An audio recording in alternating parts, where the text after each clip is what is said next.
আসসালামু আলাইকুম। সবাই কেমন আছেন? আশা করি সবাই অনেক অনেক ভালো আছেন। আজকে আমি আটা দিয়ে চায়ের সাথে খাওয়ার জন্য চিনি ছাড়া এই নিমটিগুলো তৈরি করে দেখাবো। আশা করছি আজকের এই ভিডিওটা আপনাদের কাছে খুবই ভালো লাগবে। এইভাবে এই নিমটিগুলো তৈরি করে আপনারা মাসের পর মাস কিন্তু সংরক্ষণ করে রেখে দিতে পারবেন। এখন কথা না বাড়িয়ে দেখে নেই আমি কিভাবে এই নিমটিগুলো তৈরি করলাম। এই নিমটিগুলো বানানোর জন্য এখানে আমি 2 কাপ পরিমাণ ময়দা ব্যবহার করছি। এখন এই ময়দার সাথে দিয়ে দিব আমি পরিমাণ মতো লবণ। 3 থেকে 4 চামচ পরিমাণ দিয়ে দিব রান্নার সাদা তেল। এখন সবকিছু খুব ভালো করে মিশিয়ে অল্প অল্প করে পানি দিয়ে সফট একটা ডো তৈরি করে নিব। ডোটাকে আমি ঠিক এইভাবে তৈরি করে নিছি। এখন রেস্টে রেখে দেব 5 থেকে 10 মিনিটের জন্য। 5 থেকে 10 মিনিট পর এই ডোটা আবার আমি হাত দিয়ে খুব ভালো করে মথে নেব।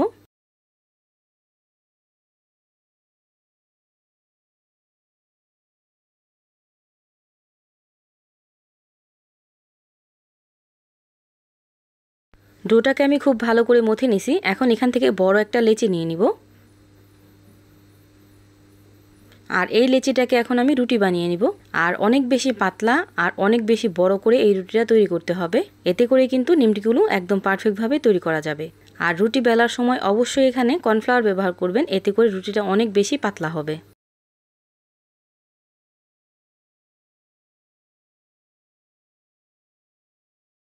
এভাবে আমি পাতলা করে একটা রুটি বেলে নিছি। দেখতেই পাচ্ছেন রুটিটা কতটা পাতলা হয়েছে।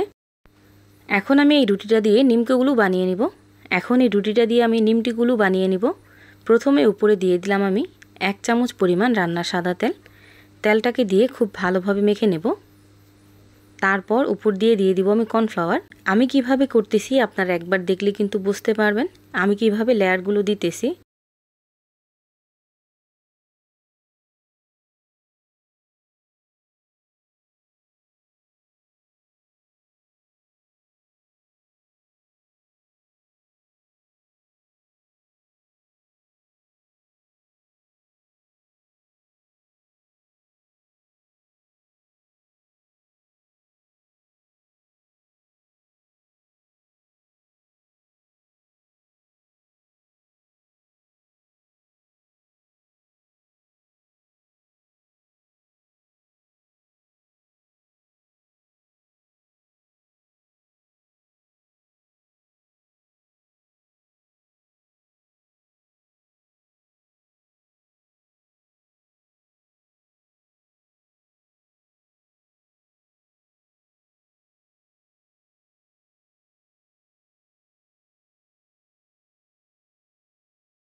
এভাবে আমি 4 কোনা করে রুটিটা বানিয়ে নিছি। এখন এই রুটিটাকে আমি এইভাবে কেটে নেব সাইডটা। অবশ্যই সাইডটা কেটে বাদ দিয়ে দিবেন। দেখতেই পাচ্ছেন লেয়ারগুলো কিন্তু খুব ভালোভাবে দেখা যাচ্ছে। এখন আমি এইভাবে লম্বা লম্বা করে কেটে নেব।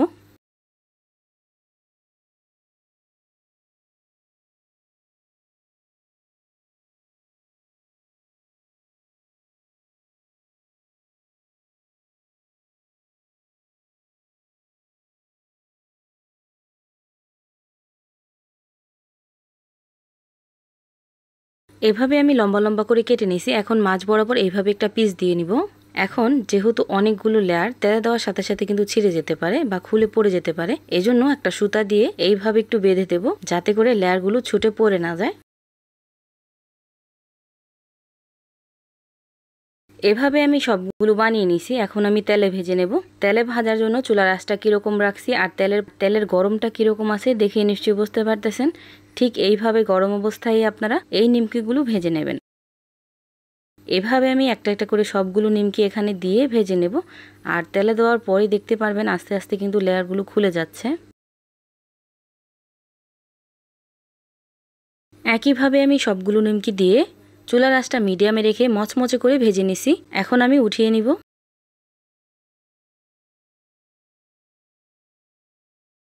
তৈরি হয়ে গেল অল্প খরচে চিনি ছাড়া চায়ের সাথে খাওয়ার জন্য নিমকি। এভাবে চাইলে আপনারা বাইরে রেখে খেতে পারবেন প্রায় 1 মাস পর্যন্ত। একদমই নষ্ট হবে না আর অনেক বেশি ক্রিস্পি থাকবে, যেহেতু এখানে কোনো রকম চিনি ব্যবহার করা হয় নাই। ভিডিওটা ভালো লাগলে লাইক, কমেন্ট এন্ড শেয়ার করতে ভুলবেন না। সবাই ভালো থাকবেন, সুস্থ থাকবেন। আল্লাহ হাফিজ।